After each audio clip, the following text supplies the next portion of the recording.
చూసి పడిపోతాడు అంతే థియేటర్లో. ఎవడైనా నవ్వకపోతే ఈ సినిమాను చూపించండి, వాడు నవ్వి చచ్చిపోతాడు అంతే వాడు. అలాంటి సినిమా ఇది. ఈ సినిమా మ్యాడ్ సినిమా దాదాపు ఒక 1000 కోట్లు, ఒక 10,000 కోట్లు పెట్టి తీయాల్సిన సినిమా ఇది.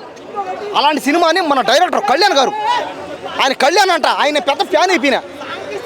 ఈ సినిమాని 2 కోట్లు పెట్టి తీశాడు. ఈ సినిమా రేపటికల్లా ఈ సినిమా 1000 కోట్లు కొట్టకపోతే, మ్యాడ్ సినిమాకి 1000 కోట్లు కానీ రాకపోతే నా దగ్గర రండి, నేను ఇస్తాను వాళ్ళకి. ఎందుకంటే ఇంత కాన్ఫిడెన్స్ అనమాట ఫ్యాన్స్ అందరికీ, అభిమానులందరికీ కాన్ఫిడెన్స్ వచ్చింది, నమ్మకం వచ్చింది. ఈ సినిమా చూసిన తర్వాత బలం వచ్చింది అందరికీ. ఎందుకు? తెలుగు సినిమాలు బాగుపడతాయి, తెలుగు సినిమాలు ఆడతాయి. కాబట్టి ఈ సినిమా ఒక ఇండస్ట్రీ హిట్ ఇది. ఈ సినిమాని ఎవడు ఆపలేడు అంతే. నేను ఇంకో సంవత్సరం రోజులు ఏ సినిమా చూడను. ఎందుకు చూడను? ఈ సినిమా చూసిన తర్వాత నాకు అంత సాటిస్ఫాక్షన్ అయ్యింది. కాబట్టి ఈ సినిమా స్టార్టింగ్ నుంచి ఎండింగ్ వరకు పెళ్లి మీద ఉంటుంది. సినిమా అంతా పెళ్లి మీదే పోద్ది. ఆ పెళ్లి గురించి పోతూ ఉంటుంది. మధ్యలో కామెడీ ఉంటుంది. ఆ కామెడీలో సునీల్ రావడం, సునీల్ ఇందులో విలన్.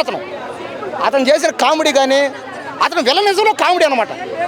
కాబట్టి పెళ్ళిళ్ళు కానోళ్ళు ఈ సినిమా చూడాలి, పెళ్ళి అయిన వాళ్ళు ఈ సినిమా చూడాలి, ఫ్యామిలీ ఉన్నోళ్ళు ఈ సినిమా చూడాలి, ఫ్రెండ్స్ అందరూ కలిసి ఈ సినిమా చూడాలి.